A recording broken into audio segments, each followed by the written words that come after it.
नमस्ते दोस्तों।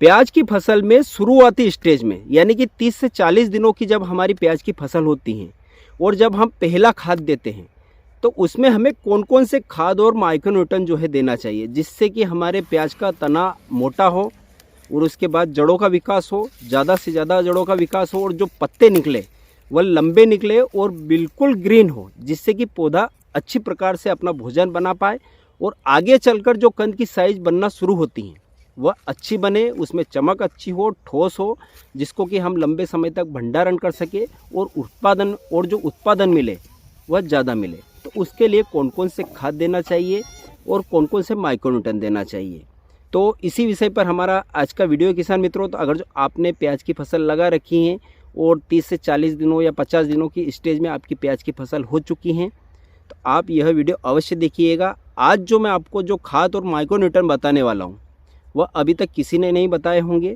और अगर जो आप उनका उपयोग आपकी प्याज की फसल में शुरुआती स्टेज में करते हैं तो 100% आपको बहुत ही शानदार उसका रिजल्ट जो है देखने को मिलेगा, क्योंकि मैं लगातार 2-3 सालों से उनका उपयोग करता आया हूं। और अगर जो आप मेरे चैनल से जुड़े हुए हैं 2 सालों से तो मैंने पिछले बार भी जो है इसके बारे में बताया था और किसान मित्रों ने उसका बहुत ही अच्छा लाभ लिया है, जो कमेंट के माध्यम से जानकारी मिली है। तो किसान मित्रों वीडियो को लास्ट तक अवश्य देखिएगा। जानकारी अच्छी लगे वीडियो को लाइक कर देना, जानकारी अच्छी ना लगे तो बिल्कुल डिसलाइक कर देना। और अगर जो आपने अभी तक चैनल को सब्सक्राइब नहीं किया है तो प्याज लहसुन की आपको जो है सही और सटीक शुरू से लगाकर लास्ट तक की जानकारियाँ मिलती रहे यूट्यूब पर, तो उसके लिए चैनल को भी सब्सक्राइब अवश्य। तो किसान मित्रों सबसे पहले तो आप यह वीडियो कहाँ से देख रहे हैं, किस ज़िले से देख रहे हैं, आपका नाम क्या है, कमेंट के माध्यम से ज़रूर बताइएगा ताकि मुझे भी पता चले कि आप कहाँ से यह वीडियो देख रहे हैं। तो किसान मित्रों अभी करीब करीब सभी किसान भाइयों की यहाँ प्याज की फसल 30 से 40 दिनों की अवधि की चल रही है। कुछ किसान भाइयों ने जो है अगेती अगर जो चुपाई कर दी है तो उनकी प्याज की फसल लगभग 40 से 45 या 50 दिनों की हो चुकी है। तो यह सही समय होता है हमारी प्याज की फसल में पहला खाद देने का, क्योंकि बहुत सारे किसान मित्र क्या करते हैं कि बहुत लंबे समय के बाद में जो है खाद देते हैं जिसका असर हमारे उत्पादन पर जाकर पड़ता है, क्योंकि 30 से 40 दिनों का जो समय होता है पौधे की ग्रोथ का समय होता है और इस समय हमारे पौधे को ज़्यादा पोषक तत्व, खाद और ज़्यादा एनर्जी की आवश्यकता होती है और उसकी पूर्ति अगर जो हम करते हैं समय पर तो उससे क्या होता है किसान भाइयों की तने का अच्छा विकास होगा, जड़ों का अच्छे से विकास होगा, पत्तों का अच्छे से विकास होगा, पत्तों में क्लोरोफिल की मात्रा बढ़ेगी, पत्ते हरे भरे रहेंगे तो पत्तों के द्वारा नीचे जो कंद की साइज बनेगी वह अच्छी बनेगी, मोटी बनेगी और जिसका असर हमारे उत्पादन पर जाकर पड़ेगा, उत्पादन हमें अच्छा मिलेगा। तो यहीं आकर हमारे बहुत सारे किसान मित्र गलती करते हैं, जिन खाद को देना चाहिए वह नहीं देते हैं और दूसरे खाद दे देते हैं, तो जिसका नुकसान उनको जो है फसल पर जाकर पड़ता है, उसकी जो है सही से ग्रोथ नहीं हो पाती है, तना छोटा रह जाता है और जिसके कारण क्या है कि उत्पादन घटता है। तो अब हमें 30 से 40 दिनों की अवस्था में कौन कौन से खाद देना चाहिए, कौन से माइक्रोन्यूट्रन देना चाहिए, कौन सा कीटनाशक देना चाहिए और कौन सा फंगीसाइड लेना है, ये सारी जानकारी मैं स्टेप बाय स्टेप आपको दूंगा। तो वीडियो बिल्कुल भी स्किप मत कीजिएगा, या तो आप इसको ध्यान से देखिएगा और अगर जो आपको याद नहीं रहता है तो आप एक पेन और कॉपी ले लीजिए और नोट करते जाइए। जो भी मैं खाद बताता हूँ, जो भी आपको माइक्रोन्यूट्रन बताऊंगा, जो कीटनाशक बताऊंगा, सारे नोट कर लीजिए ताकि आपको मार्केट से लाने में आसानी रहेगी। तो किसान मित्रों अगर जो आपने चुपाई के समय कोई खाद नहीं दिया है या सिर्फ डीएपी या 12-32-16 ही दिया है तो अब हमें सबसे पहला खाद लेना है किसान भाइयों। अगर जो आपको मार्केट में 12-32-16 मिलता है, क्योंकि अभी 12-32-16 का बहुत ज़्यादा साल्टेज चल रहा है, तो अगर जो आपको कहीं मिल जाता है या आपके पास में पड़ा है तो हमें 12-32-16 लेना है, एक बोरी प्रति एकड़ के हिसाब से, या फिर जो 10-26-26 आता है आप वो भी ले सकते हैं अगर जो आपको मिलता है तो एक बोरी प्रति एकड़ के हिसाब से। और अगर जो आपको ये दोनों नहीं मिल रहे हैं तो आप डीएपी भी ले सकते हैं एक बोरी प्रति एकड़ के हिसाब से। अगर जो डीएपी ले रहे हैं तो इसके साथ में 5 किलो प्रति एकड़ के हिसाब से आपको जो है एक्स्ट्रा पोटास लेना पड़ेगा। और अगर जो आप 12-32-16 ले रहे हैं तो आप जो है 5 किलो प्रति एकड़ के हिसाब से पोटास कम लेंगे तो भी कोई दिक्कत नहीं, क्योंकि इसके अंदर पोटास की मात्रा रहती है। तो आपने अगर जो चुपाई के समय पोटास नहीं दिया है तो अब हमें जो है किसान भाइयों 20 किलो प्रति एकड़ के हिसाब से पोटास लेना है और पोटास लेने ते समय भी एक सावधानी और रखिएगा, क्योंकि अभी मार्केट में जो है बायो पोटास बहुत ज़्यादा मिल रहे हैं, उसमें कुछ भी रिजल्ट नहीं मिलते किसान भाइयों, सिर्फ बेवकूफ़ बनना है।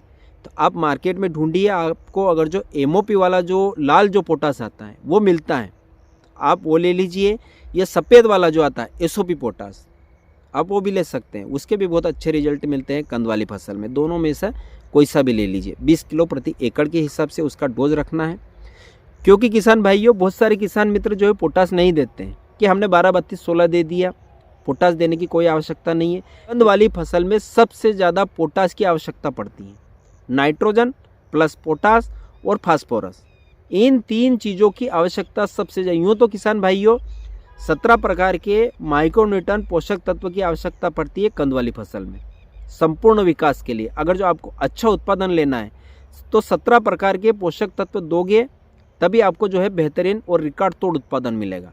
और अगर जो सिर्फ 3 पोषक तत्व देते हैं हम, जैसे कि नाइट्रोजन, फास्फोरस और पोटास, और अधिकतर किसान भाई डीएपी, यूरिया या 12-32-16 यही देता है, पोटास बहुत कम किसान भाई देते हैं। लेकिन पोटास आपको कम से कम 2 बार देना चाहिए और 1 बार स्प्रे करना चाहिए। जितने ज़्यादा आप पोटास दोगे कंद की साइज उतनी अच्छी बनेगी, पौधे उतना अच्छा सुरक्षित रहेगा, उसमें ताकत एनर्जी उतनी अच्छी रहेगी। तो हमें 2 बार पोटास देना है, शुरुआती स्टेज अब चुपाई करते हैं उस समय, और दूसरी स्टेज में अभी देना है, तीसरी स्टेज में स्प्रे के माध्यम से जो चिलीटेड आता है पोटास आपको वह देना है, जो 0050 आता है वह देना है 90 दिनों बाद। तो इसलिए अब हमें पोटास 20 किलो प्रति एकड़ के हिसाब से ले लीजिए। इसके बाद किसान भाइयों यूरिया लेना है नाइट्रोजन की पूर्ति के लिए। तो जैसे कि मैंने पिछले वीडियो में भी बताया था आपको कि चुपाई के बाद जब हम दूसरा पानी पिलाते हैं यानी कि गालवन देते हैं, उस समय हमें 15 किलो प्रति बीघे के हिसाब से और 30 किलो प्रति एकड़ के हिसाब से यूरिया का छिड़काव करके पानी पिला दीजिए। तो आपकी फसल में जो पीलापन आता है चुपाई के बाद में वह नहीं आएगा, पत्तों की नोक नहीं सूखेगी, पत्ते बिल्कुल ग्रीन रहेंगे और उसकी बढ़वार अच्छी मिलेगी। अगर जो आपने वह दिया है तो उसका रिजल्ट आपको बिल्कुल मिला होगा। और अगर जो नहीं दिया है तो अब किसान भाइयों हमें 20 किलो प्रति बीघे के हिसाब से यूरिया लेना है। यहाँ आकर भी बहुत सारे किसान मित्र गलती करते हैं। मैंने बहुत सारे किसान भाइयों को देखा है कि 3 से 4 बार यूरिया का उपयोग करते हैं प्याज की फसल में। तो ये बहुत गलत तरीका है।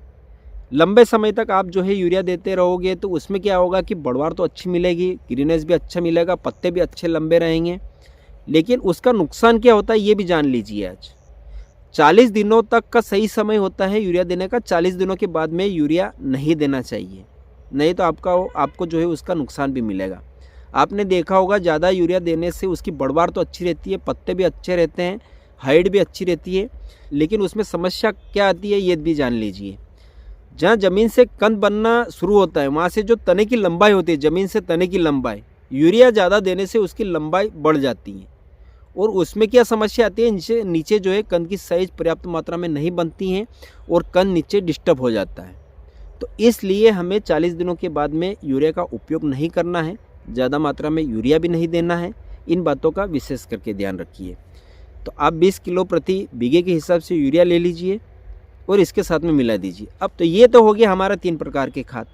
अब इसके साथ में किसान भाइयों अगर जो चुपाई के समय आपने जो है बेंटोनाइट जो सल्फर आता है दाल वाला वह दिया है, तो अब हमें जो है WDG जो सल्फर आ रहा है, जो बारीक पाउडर वाला आता है बालूरेज जैसा 90%, वह लेना है 3 किलो प्रति बीघा और 6 किलो प्रति एकड़ के हिसाब से।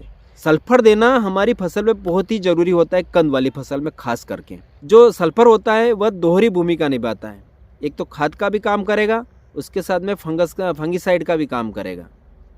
तो इसलिए आप जो है सल्फर ले लीजिए 3 किलो प्रति बीघे के हिसाब से और इसके साथ में मिला दीजिए।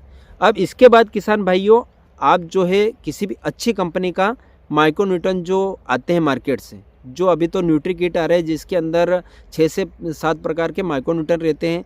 होमिक एसिड रहता है, जिंक रहता है, मैग्नीशियम, फेरस सल्फेट और ये सभी प्रकार के पोषक तत्व रहते हैं। तो इसके अंदर अभी क्या हो रहा है किसान भाइयों की कंपनी माइक्रोराइजा भी दे रही है इसके साथ में न्यूट्री किट में। तो आप ये सावधानी रखें कि इन सभी के साथ में हमें माइक्रोराइजा नहीं मिलाना है। क्योंकि अगर जो आप माइक्रोराइजा को किसी फर्टिलाइज़र के साथ में मिलाते हैं तो उसके रिजल्ट आपको बिल्कुल भी नहीं मिलेगा। आप चाहे गूगल करके देख लीजिए, क्योंकि माइक्रोराइज़ा में बैक्टीरिया रहते हैं, तो वह खाद के साथ मिलने से बैक्टीरिया मर जाएंगे, तो उसके आपको जो है बिल्कुल भी रिजल्ट नहीं मिलेगा। तो आप चाहे तो इसको जो है अगले पानी में कम से कम 20 दिनों बाद जो है किसी खाद के साथ में, जो हमारी गोबर वाली खाद आती है उसके साथ में मिलाकर दे सकते हैं। तो ये तो हो गए किसान भाइयों हमारे खाद। अब इसके साथ में अगर जो आपको और अच्छे रिजल्ट मिले तो आप जो राज एग्रीटेक का यूरो स्टार आता है उसके अंदर बहुत शानदार रिजल्ट मिलते हैं, बहुत शानदार टेक्निकल है। होमिक एसिड के अलावा और भी माइक्रोन्यूटन है। आप एक बार इसका उपयोग कीजिए, क्योंकि मैं लंबे समय से उसका उपयोग कर रहा हूँ और बहुत ही शानदार रिजल्ट मिल रहा है। 2 किलो प्रति बीघे के हिसाब से उसका डोज लगता है, तो इसके साथ में मिला दीजिए। तो ये तो हो गया हमारा पूरा खाद, माइक्रोन्यूटन सब हो गए। अब इसके साथ में किसान भाइयों हमें एक कीटनाशक लेना है, क्योंकि कीटनाशक इसके साथ में मिलाने का यह सही समय होता है, क्योंकि कीटनाशक का डोज रहता है 1 या 2 किलो प्रति बीघे के हिसाब से।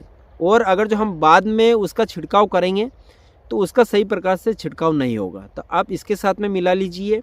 तो उसके लिए 3 कीटनाशक का एक कॉम्बिनेशन आ रहा है, अभी बहुत सारी कंपनियां बना रही हैं, जिसके अंदर थायोमेथाक्सम रहता है, फिप्रोनिल रहता है और क्लोरिंट्रानिलीप्रोल जो हमारे कोराजन में टेक्निकल आता है वह भी उसके अंदर रहता है, जो दानेदार में आता है।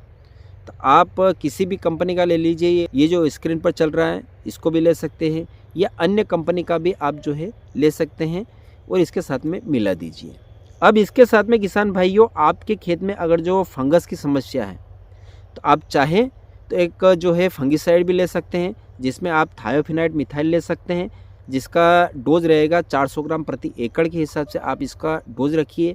या PI का जो कीटाजिन आता है आप उसको भी ले सकते हैं, उसका डोज भी 500 ग्राम के लगभग रहता है प्रति एकड़ के हिसाब से।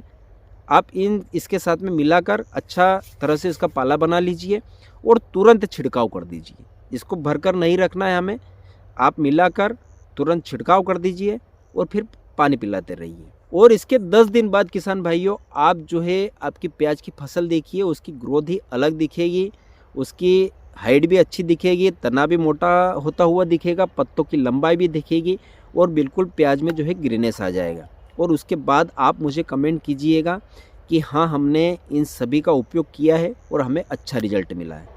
तो किसान मित्रों, यह थी प्याज में 30 दिनों बाद कौन सा खाद देना चाहिए, इसके विषय में संपूर्ण जानकारी।